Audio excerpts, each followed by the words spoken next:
মধু ওই কি রে?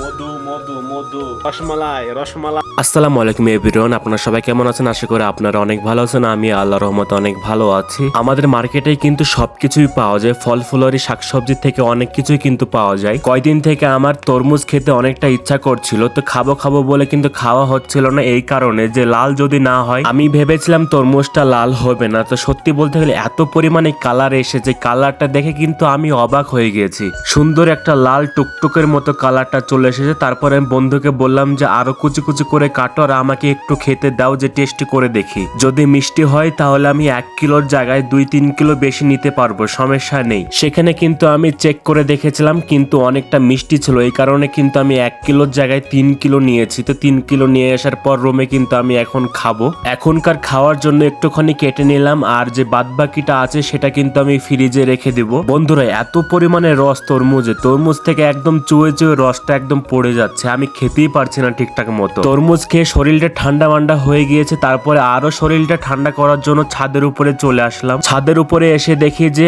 আবহাওয়াটা কিন্তু প্রচুর পরিমাণে ঠান্ডা। 1 ঘন্টা আগে কিন্তু বৃষ্টি হয়েছে, আর আবহাওয়াটা কিন্তু এখনো ঠান্ডা আছে। এই সুন্দর সুন্দর ঝিরঝিরি বাতাসে ঘুরতে কার না ভালো লাগে, আর ছাদে আসতে কার না ভালো লাগে। শরীরের মধ্যে যতই দুর্বলতা ক্লান্ত যতই থাকুক না কেন, এই ঝিরঝিরি বাতাসের মধ্যেই কিন্তু উড়ে যায়। যেহেতু শরীর ক্লান্তটা উড়ে যায়, এই কারণে কিন্তু আমি প্রায় ডিউটি থেকে এসে কিন্তু আমি ছাদের উপরে চলে আসি। আর আমাদের 3 তলা ছাদের উপর থেকে বাইরের দৃশ্যটা কিন্তু সুন্দরভাবে দেখা যায়। আর আজকের আকাশের মেঘগুলো দেখো, মেঘগুলো এত সুন্দর, মানে সূর্যটা কিন্তু ডুবে যাচ্ছে। সূর্যটা যখন মেঘের ভিতর থেকে যখন আলো দিচ্ছে তখন কিন্তু অসাধারণ লাগছে দেখতে।